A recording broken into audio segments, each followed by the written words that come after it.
Hey there! Oh, what's this? Just the most incredible video game podcast. Oh, the hosts? Two dudes chiseled from the highest peak of Gamer Mountain, Tim Shortell and Val Janvier. Oh yeah! Welcome to the Couch Jockeys.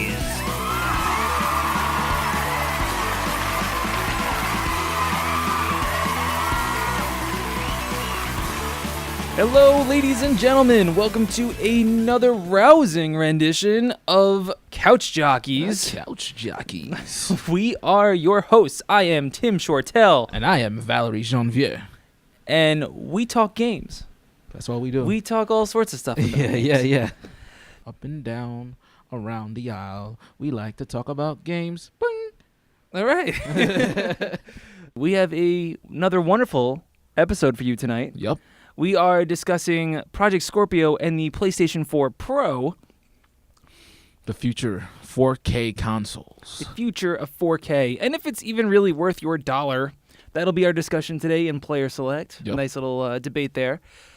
Bit from the past today is our favorite sports games growing up. Yep. Hint, hint, Tony Hawk. Hint, hint, punch and out. Punch out. And we wrap up with our headaches and heartaches of DLC in party chat Just today. breaking your heart. Those DLCs. Making you waste all this extra time. And money. And money. But it's so cool. Yeah, it could be cool. It could be really cool. See, this is, yeah. Fallout 4 had like some great things out there. Right? So, that's it. That's all I got. Sorry, nobody jokes. All right. Okay, Player Select.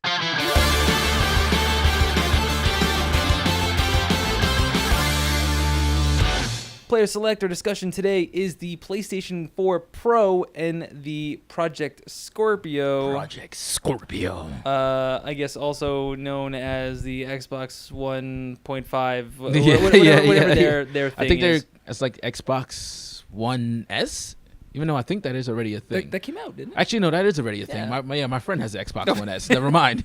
God damn. You're the Xbox guy. I'm like, Yeah. I'm screwing up my own knowledge. No, yeah, the Xbox Project Scorpio, which sounds like a device made by a supervillain, Yes. something that the Venture Brothers are going to come up with together or something like that, is Xbox's solution for people who have 4K TVs and are looking for something that is compatible with their 4K TVs. And I mean, I'm sure the Xbox One and the PS4 regular are fine devices, but both companies are just like, we're trying to develop something for people who are at the next level. Yeah, I don't know if I think it's totally justified for at least my level of gaming, if I should totally trade in. I mean, I remember when I got the PS4 and my mind was blown playing that. Right. And now they're like, well, now we basically got the same thing, but we added a couple tweaks. You know, I mean, to some people that could be super important, you know, but I don't have the 4K TV. I don't think that, I don't think it's quite the right time yet for the average gamer by any means. 4K TV is super expensive and not really readily available. Netflix and Hulu, whatever else you got, are still kind of just jumping on that game. They don't have 4K streaming yet. Yeah, games are only, maybe your AAA titles might be starting to push towards it, but they actually have to advertise it for the junkies that really care. Exactly. But that's how new it is that I just don't know if it's quite there for the average Joe just yet. Well, I mean, I think like for me, when it comes to looking at like, okay, what made me feel like I needed to get Xbox One while I had the 360 was looking at a game like GTA 5, even though they weren't going to be changing that much in the story or the amount of people that could play. Actually, no, they actually did change the amount of people that could play at the same time by the time the Xbox One came out. Right. But, if you're somebody who really likes, going to the mountain and like seeing how like great the forest looks like, or you want to go to the ocean and see how beautiful the water looks, by the time you bought your Xbox One, they were able to flesh those things out more. But to me, since you're capable of using the same disc that you have on your Xbox One on the Scorpio, then what is truly the difference? The resolution may look brighter, but you're not changing anything for the gameplay. Like the gameplay is still going to be the same. So I think it's what Microsoft, eventually said is like they want this to be the last console that you buy. So I'm like, oh no, No, Yeah, that's a bold statement. That's a major statement to be like, I've been playing video games for a very long time, and we always assume that in a couple of years you're gonna end up buying another console, or you're gonna stick with the one that you have until they continue to make games for it. Yeah. So it seems like they're gonna continue to make games for the Xbox One or the PS4, and these two new consoles will be just like a side piece, like that's the girl on the side. If you if you want to go over there and hang out with that girl on the side and go ahead, she's not gonna be like your old girl. This one has like better resolution. I'm just like, I don't know. I'm And Val likes girls with better resolution. yeah, I love 20/20 vision. I think it's funny that because they now have the Pro, and eventually Scorpio will, again, we're presuming will kind of be the Xbox One Pro, if you will. Right.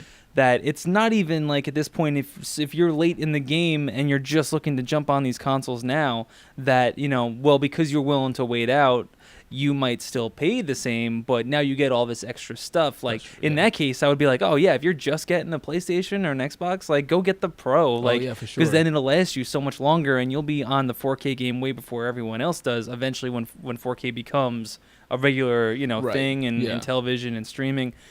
But even then, I feel like that the time it's going to take for that kind of stuff to merge into the mainstream media is going to be so long that you could probably still just go pick up the normal system, and maybe even at this point, like get the system plus Destiny, or get the system plus whatever whatever game is out with it, right? And I think it would still be a smarter choice to purchase. You can't say that to someone like friends of ours that are just like hardcore tech junkies, right, and they got it all and they need more. They need the next thing. I mean, like I was trying to read the specs, and most of the time when I'm looking at specs, I just care about storage and like what's the resolution going to be like. And I'm like, all right, everybody knows 4K is the next big thing, but they were saying things like it's going to be like 6 teraflops of memory. I'm like, I don't even know what that is. It's like, okay, like I've tried to look at all different places to figure out how much storage is going to come with the Project Scorpio. And there's been no definitive answer. Looking at the PS4 Pro, they've said that it's going to have like a terabyte of like storage memory, which is like, all right, that's pretty big, because like I know as you are a PS4 owner and me being an Xbox One, when you get your console, it's just like maybe 500 or maybe 250 gigs. Yeah. And after a couple of months, you can run through that pretty quickly. So having something that has like a terabyte of storage space is just like, all right, maybe I'll be good for a little bit with that. It's so funny because I do feel that memory it's a part of this product that is that they're selling to you, is that now it's going to come with even more memory. Right. So it's designed for the pro gamer, the serious gamer that needs the specs and needs the memory. But PlayStation 4, early in its launch, made it very clear that you were capable of swapping out the drive. And I did it. I recommend it to anyone that does. Like, with the PlayStation 3, it was kind of a shady, void your warranty, Sony didn't think this part through kind of thing. Deal or something. Yeah. but now, like, it's almost open invitation. It doesn't void the warranty. You basically just look up the drive that you need and that fits. Couple screws later, and the cage comes out. You swap it, throw it back in. Your saves are either on a USB or on the cloud, and it just reformats the drive. And I got from 500 gigs to maybe 2 terabytes, and it cost me maybe $100 for the hard drive, and that was it. So added memory is almost like not, I don't think that's really like anymore. An industry secret that I'm spoiling for everybody. Right. Like, I think that most owners or any serious gamer would experiment with what they can do to increase size, besides just keep deleting games all the time, right, or trying to wiggle their space around. So I'm surprised Sony lets you guys do that. Microsoft is afraid. Microsoft is just like, hey, listen, guys, just find a compatible external hard drive. That's cool. Connect that to your system, and then no, it's good. But like, I know for myself, back in the day when I had like my first PlayStation, I got one that was like basically like it was a jailbroken. You can play like Japanese import games on that, but I had to go to a special spot, and they told me like, hey, this voids your warranty. You're not gonna get this. If this screws up, then that's on you. That's and it. I was just like, you don't know me. This didn't happen. Exactly. Yeah. So I'm sure, just like you said before, that there's gonna be people who, and more power to them, if they just need to have like the 64-inch screen 4K TV and then if they are a gamer at the same time and they wanted to have 6 teraflops of memory, whatever the hell that means. We're laughing now, but I'm sure like when floppy disks were out, I saw an image today of a guy holding like one of those Lexar flash drives that maybe had like I don't know, whatever. If I said it was 32 gigs, and then there was in his other hand were like maybe no kidding, maybe like 40 or 50 floppy disks stacked on top of one another. It only equated to about like 130 megs. Right. And and I mean, I know it's been a long time, and I don't want to sound like an old geezer, but like it's so crazy. So I mean, we laugh now, but teraflop is gonna be the new norm before you know it. I mean, just like you said, we've come pretty far. Like those floppy disks, that was when you were playing like Oregon Trail.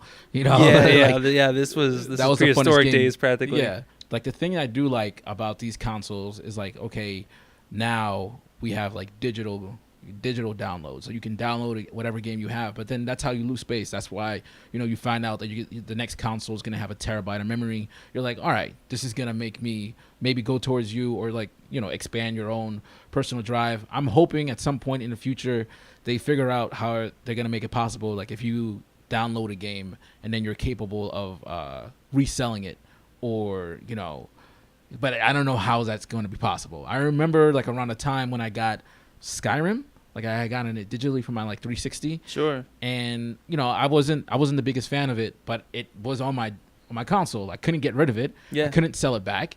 So I was basically like stuck with it. So I had to like look at it and like force myself to play through it, and it ruined the experience of the game for me. So I mean, I hope at some point with the push to make everything digital, because we don't use booklets anymore, so there's no need for having a disc. I'm hoping at some point they make it that when you are like tired of a game, instead of deleting it or just leaving it in the cloud, that you can sell it back some way. Yeah, and I think that like kind of leads to an interesting topic that I like to discuss briefly, which was the idea of buying your games in a physical copy versus buying it in a digital copy. Right. And when I first started getting involved with the PlayStation 4 specifically, and even towards the end of my Xbox 360 days, I was a big advocate on physical copies, because there was the opportunity to basically play it until I no longer, I either finished it or I just gave up from all the times I died and got mad at it, and decided I was gonna sell it. So even a brand new game with a company, say if you buy your games from GameStop, for instance, you could buy a brand new game at $65, go home, play it for like a week and a half, and then return it, and they could maybe take it off your hands for $28, $25. Yeah, which I mean, that's low. That's a whole nother conversation what your game is worth. Yeah. But still, I got a percentage back, and I still got to play the game. Right. So yeah, I'll say it on a good note. Not that I didn't like the game, but I played it, and I played it so much in those 2 weeks or whatever, and I actually ended up getting almost a discount, if you will, because I got that whole experience for $40 instead of $65. Right, that's the way I used to see it. Yeah, spin it. Yeah. But that's the way I used to look at it. Now I'm actually, I mean, the 2 terabyte hard drive certainly helps the situation. Right. But I'm now a big advocate on buying things digital, because what ends up happening is that I find, at least in PlayStation's case, that they have a lot of flash sales and a lot of monthly, Rockstar theme sales or sports game sales, and the prices are constantly dropping at different rates, and you can catch some great games and pay, 50-60% less, right. And I find that a lot easier to track than, say, what individual stores like Target and GameStop are, like how they promote their games. I find it's the news comes to me faster, and there's still the instant satisfaction of, okay, I decide, I want this game, it's downloaded to my system, and then I'm good. Excuse me, I do agree that if you don't like the game and you bought it digitally, you are not in a position to get rid of it, which can be annoying. Right. Maybe that won't hurt as much if you had bought it on sale. And also, what's kind of a nice factor is that, again, this is just my take on the whole thing, because I'm sure your experience may be very different. But what's also kind of nice is that when you buy something digitally, if you just completely forget about it, you always have the option to come back to it, even if it's next year, or and that actually, I kind of like that, because Skyrim is a great example where I played it and I played the hell out of it. And then I said, all right, I got to retire this. I'm done with it. I'm not really feeling this anymore. I got rid of it. 6-8 months later, talking to somebody about Skyrim, and I'm like, oh my God, I want to play Skyrim, and I can't because I sold it. So then I got to go back and I buy it for a little bit less. Now it's older, so I got a little bit less. Then I play the hell out of that, and then it's just like a deadly cycle where I might have bought Skyrim almost like 4 times. Oh my God! And you would think they'd be like, well, that's stupid. Just stop selling games you like. But 6 months or 8 months prior to that, like, I'm not thinking about that. I'm just thinking about moving forward, and buying a digital copy is I can always go back to that. I still own it, and I can always put it aside and get back to it. And I've done that with Last of Us, like more recently. I did that with NBA 2K. There's a couple times I found myself in a situation where I was thankful that I actually didn't completely lose access to the game. All right. You that's my argument. You sold me. That's No. I did like your argument of, like, when you get a game now, a lot of times, and Microsoft does the same thing, where if you're like an Xbox Gold member, you'll have options of, like, especially with backwards compatibility at the moment, where you can get a game for free. You can get a game that used to be $60 at like $15 during like the beginning of the month. If there's like a game that's like an Xbox 360 game that you were really looking forward to playing, but you never got to, you can go back and, like, it might be available for free as well.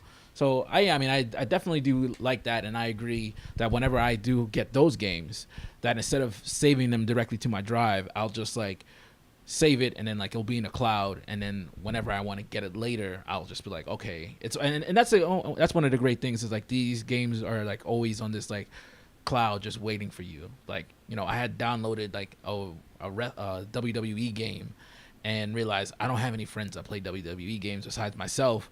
Like, so I can't download this like 40 gig game, but sometime in the future, maybe one of them will think that they love SmackDown, and then I'll have this game to play, and then we'll share that experience. So I do see that changing my feeling on that is just, if you end up, like I've mentioned on this before, if you buy a game like Naughty Bear and you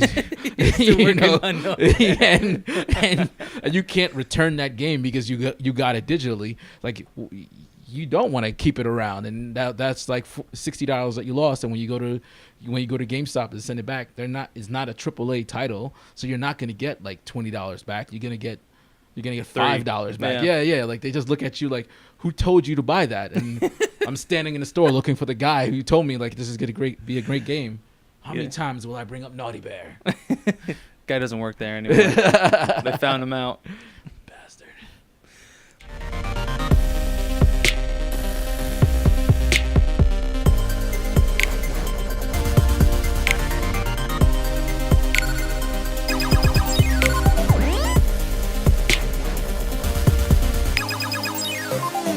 For Bit for the Pass today, our theme is retro sports games. Yep. And you know what? Come to think of it, I honestly didn't really pin myself to be the guy that played a lot of sports games. I wasn't even really that, like, sporty of a kid in general. Right. The more that we talked, I was more of a couch jockey. Oh, God. Looking for corny jokes. I'm your guy. I came to terms and realized that, in planning for this discussion, that I actually played a lot of sports games. Yeah. And they're actually a really, it's so strange. Sports games are such a big part of video games in general, but I feel like they're so overlooked because, even though, we got our Maddens, we got our NBA and MLB and what have you, but they kind of just, like, they do their yearly thing. And then the rest of the year, they're getting constantly topped over with all these AAA cinematic big games. So action like games and they're stuff like that. they're not any less because they're sports games. You just don't think about them. Yeah, this is true. Unless, of course, you're like, the Madden guy. Yeah, I shouldn't even have to explain the Madden guy. You know the Madden guy when you talk to one. It's a lifestyle for them. Madden is all. It's a different world. I mean, like the very first, basketball game that I can remember playing is Double Dribble. Shout out to all my Nintendo fans out there. Was that a Super Nintendo? It was I didn't like play this. Nintendo original. Okay. And it was like the most basic, because I mean it's an 8-bit game. Yep. So you just like you see your character and you're just like you're either the green team or the white team or the blue team or the red team. Like there's no like you can't. So that makes you the Celtics and the Celtics and what is that, the Supersonics or something? Sure. At the time. And yeah, one of my favorite things about that game is all the other animation was pretty basic. Like you shoot the ball, it shows you the ball go to the hoop, whatever. Right. But my favorite thing was whenever you went in for a dunk or a layup, then this random like short like slow motion animation started, and you just saw this gray figure going in for this like epic dunk, and it was just like this is what made the game like so awesome to me. Right. As a kid, it's just like, oh, that's me. I just dunked. As far as like NES, like the old school, my version of what you're talking about was just called ice hockey. Okay. Because back then you didn't need to be specific because it was the only hockey game available. Yeah. So ice hockey, which was incredible. Major League Baseball had their own version. Okay. For some reason, maybe by this point, Madden jumped on this game early. I don't know the other football game, but this one was called 10-Yard Fight, and I played the hell out of all three of those games. 10-Yard Fight. And 10-Yard Fight was hilarious because there was just a lot of clicking and 8-bit noises. Okay. You can only be the red team or the blue team. Right, yeah. And you would throw the ball and then just hold your breath, and you would either have your ball randomly intercepted by somebody, or you would actually make it over that, and they would catch it, and then you would just run like hell. And every time you ran, they would play this like little silly 8-bit march song. Yeah. It was like and like it was. It's still nerve-wracking as an adult thinking about it. Right. I mean, it was a great game. Obviously, it was a big deal for its time. Of course, great. There were great memories there, but nothing will then compare to when the Super Nintendo comes out and they start dropping games on us like NBA Jam. And I know you're a fan because I definitely want to get into NBA Jam, but a quick shout out to also Ken Griffey's baseball. Oh yeah, that was one of my favorite. Like, okay, you played games. that? Okay. Yeah. I didn't put it down on my list because like for some reason like baseball games are not respected by Microsoft, so we don't get any of them. So it's hard to like remember like you got to remember the great ones. Yep. Yeah, and going back to like the evolution of like like NBA games. One of my favorite basketball games was NBA Street by EA Sports Big. SSX, that was that was I guess like a department or a project opened by EA for a short while. They did the original SSX because I remember hearing that logo. I think that was like around the time where extreme sports became a big thing, and like I don't know if you ever watched like the And One basketball tapes where that was another big thing. So that's where like NBA Street came from. And for those who don't know what NBA Street was basically like a 3-on-3 basketball game. You're just wearing like regular street clothes, and it's NBA players. And the great part about it was like it had elements from like NBA Jam. So your player gets all lit up and he's doing crossovers or like blocking and stuff like that, and then at some point they have a game breaker when they like reach like the max of like, oh, you've just dropped all these skills on everybody on the court. That was a fun game. Yeah, isn't that cool? I sometimes I look for that kind of feel in the NBA 2K like my park, or like I feel like they kind of changed the name around, right. But I think it's just like called My Park. Modes, yeah. Yeah. And I would love to see like a little bit more of that, but I don't know. Yeah, I don't see much of that anymore, which is a shame. That's why most of my favorite titles are the games that didn't take the sport that seriously. Like they were just kind of having fun with it. Sure. You know, like I of course, like I can remember having fun playing like Madden 2001. One of my friends, he would come over and we would just play that for like hours. It was great. You know, it was the first football game that we played, and you know, you had to like know the playbook, and like you got to run plays and all those things like that. But then playing NFL Street, you know, once again, another EA Sports big title. That stuff was important, but it was a lot more like relaxed, you know. Like the game was important, but you were having a lot more fun with it. Yeah. You know, people, it kind of felt like there was more horsing around in it versus like the seriousness in like a Madden game. Yeah, it was definitely easier for newcomers, and I remember that was like an NFL Blitz showed that too. I was gonna kind of slowly move into the next generation. Want to mention Wayne Gretzky's 3D hockey, which was awesome and huge. That was a Super Nintendo title, no?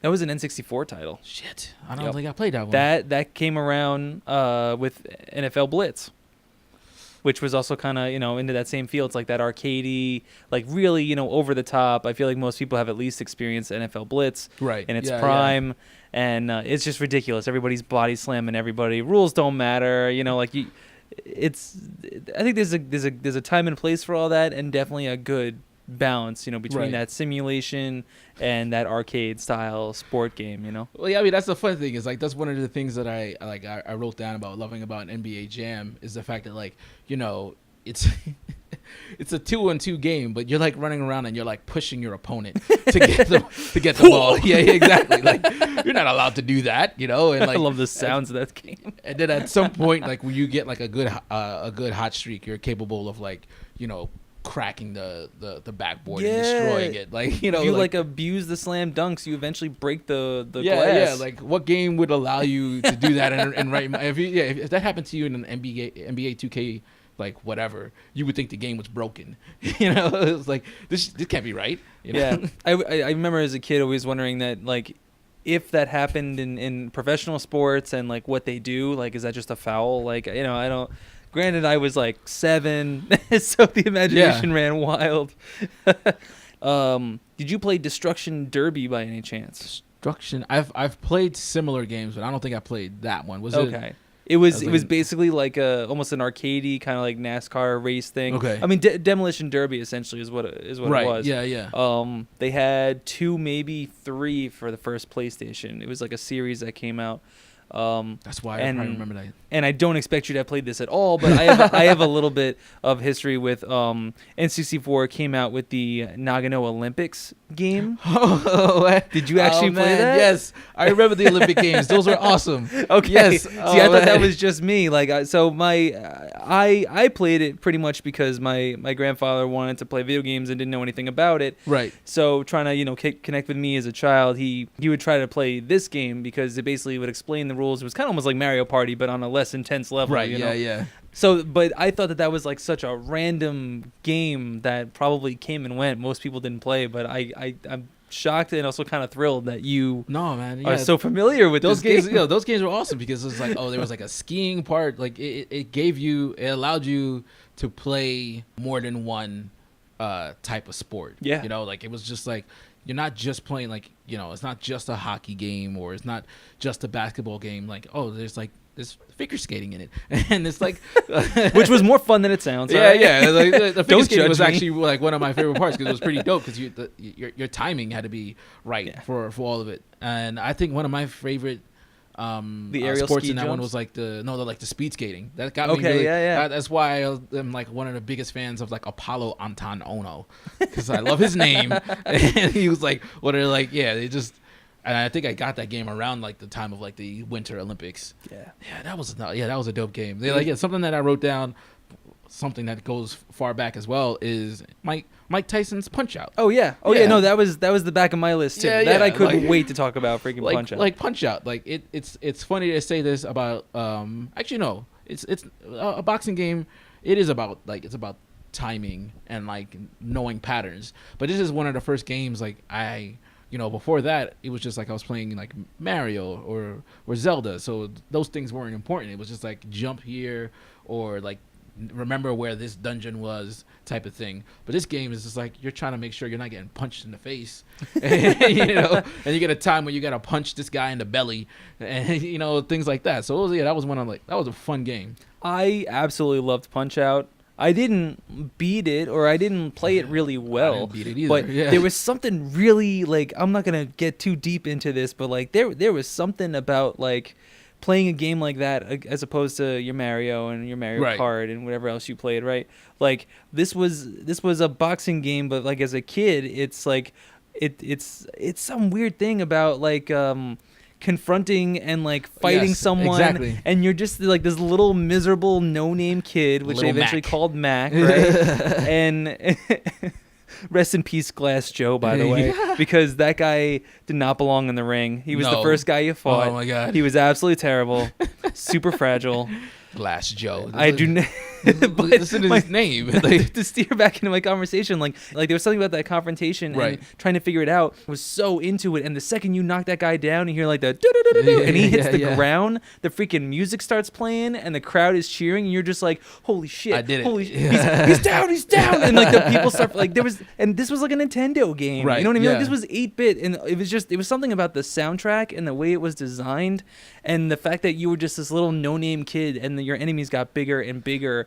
And when you did something right, and you knew when you didn't do something right, and when you got the crap beat out of you, and you were slamming on those buttons, and they're counting away.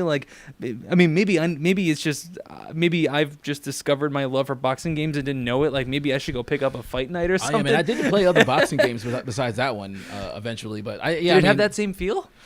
No, or am I just reliving childhood memories, or do I just love boxing games, or was it Punch-Out that really gave that impression on people? You know what the thing is that I think it is, and it's making me rethink of my bashing of ARMS that I've done in recent recordings. Which I'm hearing is pretty good. Yeah, is the fact that Punch-Out was one of those first games that it kind of was in first person, not 100%. You were over the shoulder of the character, so you kind of it gave you the sense that this is me, even though eventually you knew that's little Mac, but it was kind of that I'd hold kind of David versus Goliath type of feeling. Everybody was much bigger than you, and I feel a lot of boxing games or UFC games or fighting games, not to say that they aren't any better than Punch-Out, but their perspective is always from an angle that you are looking at the characters fighting, versus where Punch-Out, where you're behind him and you're controlling him, and it just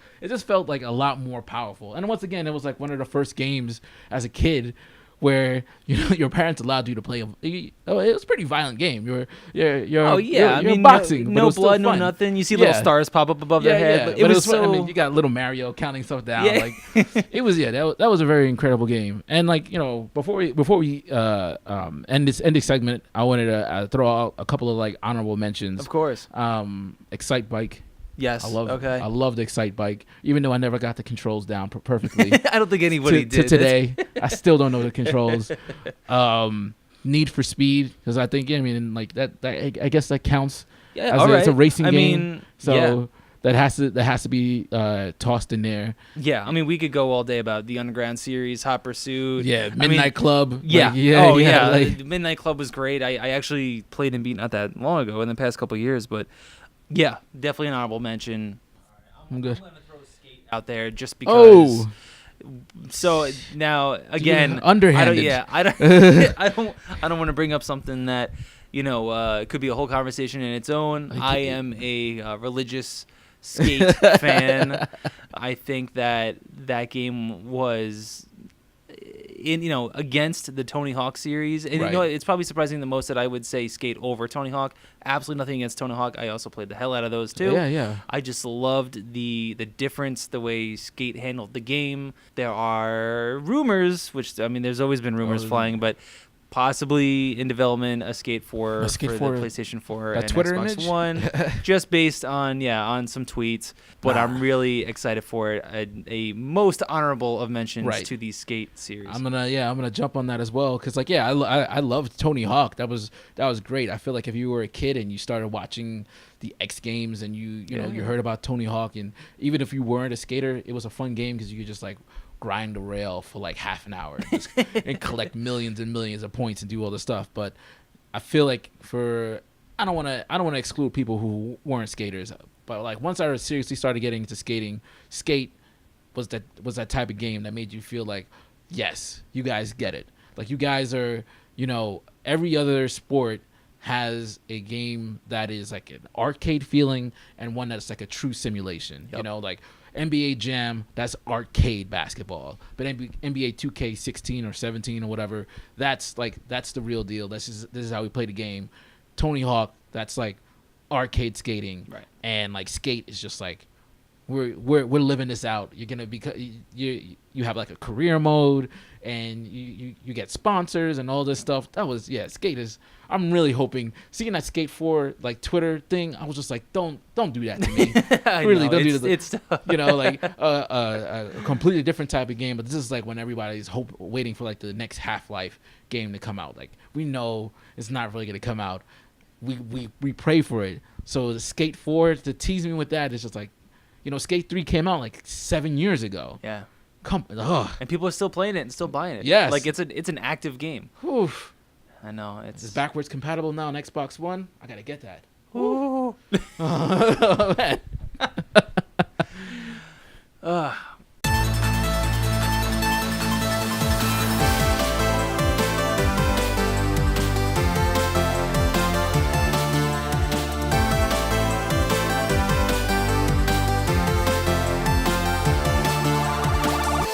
Our third and final segment for this episode is going to be the $1 billion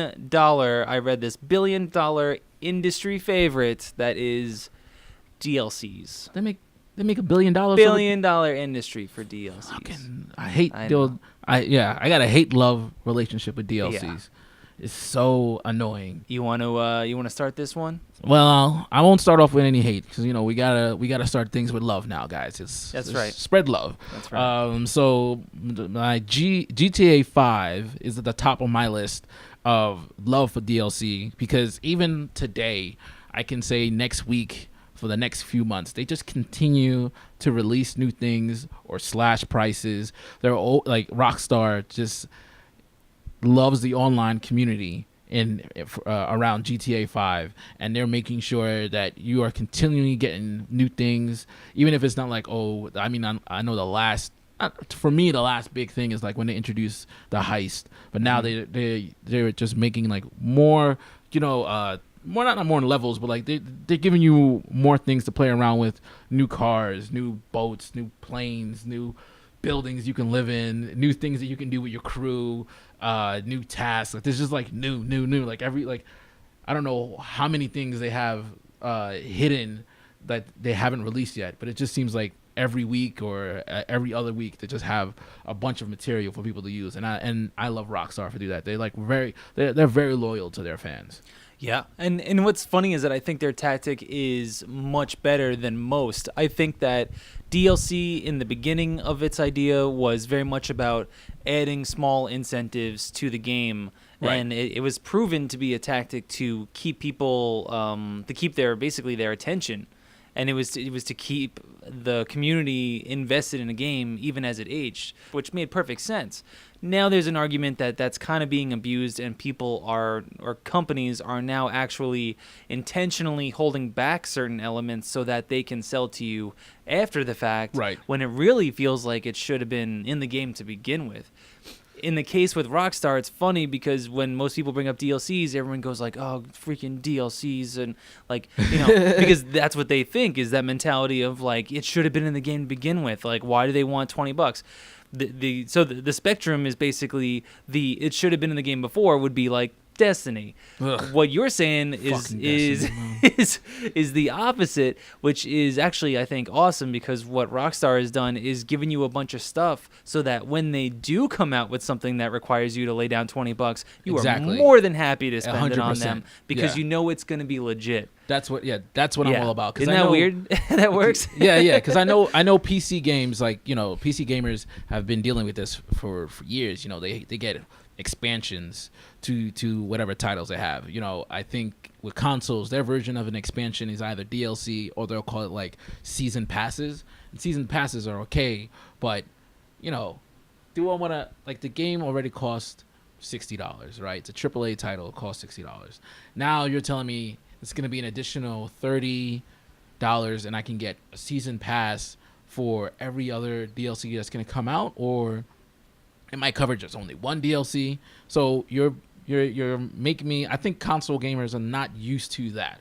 I think PC gamers are used to like shelling out another like, you know, $30 or so to expand their game. While as a console player, like being told that I need to give you another $30 just to play, like it better be more than just a few hours added to a game. And that, I mean, that's why I get pissed at Destiny with their DLC. Their DLC is what made the game, and Bungie, which is a great company, just like gave you the game with the hopes of what it could become in the future. Yeah, I am that person that says that vanilla Destiny was not finished. I was mad. I sold it back, and I didn't want anything to do with it. Some of my friends stuck through it. They didn't really mind the grind. You know, they were still into it, and they just had high hopes. So I left it behind, and then the Taken King came out, and I was kind of sold on it, and I was like, I played this game, but like now it seems like they've got a couple DLCs under their belt. The community is still strong. I'll give it another shot. And I love the Taken King. And I would still play it. I mean, it hasn't been like on my list of games I'm recently playing, right? But I wouldn't. I don't ever consider getting rid of it or removing it from my list of games that I play. I just think it's a shame that the Taken King came out X amount of months later. Yeah. And I could have had that experience when I bought the game. And Destiny put themselves in this really weird situation, and I think it upset a lot of people, where they hit you for $65 for the game, or whatever it costs, you know, where you live, top dollar for the game, and then $20 for the expansion. And then they also came out with 2 more expansions that are all $20. And before you know it, some people have almost spent, like taxes and all, might spend $130, $140 on a game. Yeah. On one game. And it's not even like they really added that much to it. Witcher 3 is a great example of a game that not only felt really good, even in its vanilla version, but then they came out with 2 DLCs that people were more than happy to spend money on, because those DLCs were massive. It was like a whole nother 50 hours of gameplay. See, and they did that's it what I mean. Twice. Right. And I don't remember what the prices were, but I remember the reviews being great. But Destiny gave just like seems a couple to of keep maps and like a they just kind of pour some more stuff in, and you're not really getting something new out of it. And you know, but some people, they're like, that's cool, like they don't mind. But I know a lot of people, Destiny is a very love it or hate it, you know, relationship with each individual, and it's all because of their DLCs. It's got nothing to do with the game. It's and the only workaround that you have with games like that, specifically Destiny, is to wait months or at least a year when the game is released, and they decide to compile all those things into one game, and spending the same price that you would have as getting Destiny as its own, $60 for actually like having 4 titles in one game, which is great, but like it's difficult now to avoid the hype machine behind the game, because once everyone has played it and you jump on it, you're level 1 and everyone else is like level 40. Yeah. So it's no longer a competition. You're trying to catch up to everybody, and you're trying to catch up playing the single player, and the single player game is not what they're expanding. Most of the time they're expanding the multiplayer game. So to me it's just like, yeah, Destiny, and that's the game I really wanted to love, and it still has like a bad place on my list. Going back to the idea of having a game where you buy it much later and then you get all the DLC. Mass Effect 2 was a game like that for me. I didn't get into Mass Effect when it first came out, and then once Mass Effect 2 came out, once again I wasn't aware of it. So when I picked up the game, it had everything. I didn't have to worry about getting a season pass. Everything was available. Like within the disc, it was just like, oh, just punch in this code and you'll get all this DLC. I was just like, thank you. So like sometimes it's in your benefit to avoid the hype, you know. I think it'll be really interesting that, there always seems to be like there's a new wave of ideas, and then the industry, or when I say the community reacts to it, and there's always like a push and pull situation. I think that, DLCs were coming out. Some people were feeling that this should have came out in the beginning of the game. Now with the idea that certain games that get a lot of hype and do really well over time end up with definitive editions, which are what you're explaining, where it all comes out at once. It's probably, I think the wave is now going to start to push back from the consumer side. And my prediction is that pre-orders will not be a thing anymore, because I think over time people are going to start to either wait for definitive editions, or they're going to start to get smart because games are coming out half finished, they're coming out bugged. Exactly. And there's always going to be the minority. There's always going to be people that need it no matter what. Right. And they'll swear on it, and they won't care about waiting for a patch to load in. They got it day one. No matter how much of a mess it is, they got it on day one. Even if it crashes the game and never saves any of your progress. They're on it.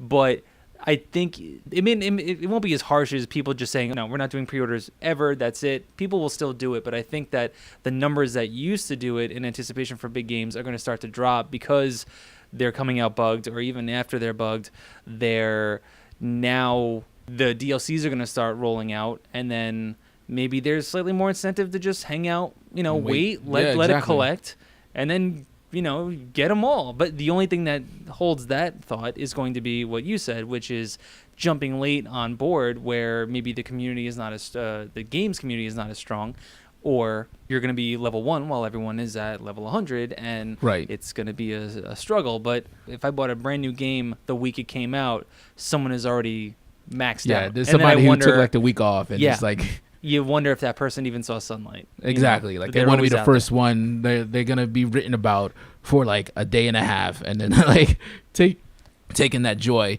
And you know what? It's funny. I completely forgot about it. That pre-orders are another thing that kind of like screwed up how DLC works, because you can like get any random game, Call of Duty or Tomb Raider or whatever it may be, and if you get it from GameStop, you'll get a particular skin. If you want to get like a Batman game, you get it from Target, then you'll be able to get Batman's car from the Adam West era, like something like crazy like that. Like now DLC is not only at the something that occurs after you buy a game, but it could be something before you even get the game, depending on where you get it from. Like I think that, I'm sure plenty of people have complained about this before, but I think it's one of those things that like kind of like ruins the fun of getting a game. It's just like I want to be able to play the same thing that everybody is playing. Like I don't want to have to wait a month after a game comes out to buy it. Like I want to, if I wanted to get a game when it launches, I should be able to do that. Like this is not all companies that do it. Like I'm a Rockstar fanboy. Like anytime I've gotten a game from Rockstar, it definitely takes some time for it to download to your system, because games are just bigger. But most of the time, they don't have any bugs. They don't have any issues, because they make sure everything is like 100% for their titles. They wait like years before they release a new game. Like GTA 5 has been out for like maybe 6 years. Like I'm still playing it. Like so I don't know. It's nothing that's gonna change now, but I hope that companies that get better at it, because like Hitman. The last Hitman game. Oh, now they got these episodic releases out. Like what is that? Like, okay, we're gonna give you a chapter to play, and then next month we'll give you the next chapter. I'm like, what? Is this a book club? I give don't me the whole game. I don't think by any means the video game industry is trying to find new ways to make money because they're struggling. So not at all. I don't know the inside. They could be that the reason, like maybe right now $65 is as low as they can get it, or else they'd be charging even more. Like look at when the PS3 came out and they had the backwards compatibility and the Blu-ray player, and they wanted like 6 something with taxes, and people were like, it's a video game system. Like absolutely not. So maybe there is some inner workings in the industry side that I just don't see. I always admit that there might be some fault in my education, that I'm always seeing as one side. But it's a sticky situation, and I am curious to see how that's gonna get handled, because there always seems to be something new that comes up, and then gamers retaliate, and then there's something new that comes out, and some people always bite. I miss the days where I could buy a Mountain Dew can and punch in the code in the bottom and get whatever new Halo skin. So I'd be like, snap, that guy drinks Mountain Dew. like that was enough for me. Yeah. Guys, if you Here's what it is. DLC stories, please hit us up. Let us know how you feel when it comes to buying a game, and then you got to put in like $15 or $30 just so you can get some cool boots. Guys, thank you so much for listening to us. We are the Couch Jockeys. Couch Jockeys. Couch Jockeys. Please hit us up at Twitter. We are at Couch Jockeys Pod. Couch Jockeys Pod. Couch Jockeys Pod. Okay, Couch Jockeys Pod. I am Tim Shortell. And I am Valerie Janvier. Have a wonderful night. Game over. I like that. G.I. Joe style. G.I. Joe.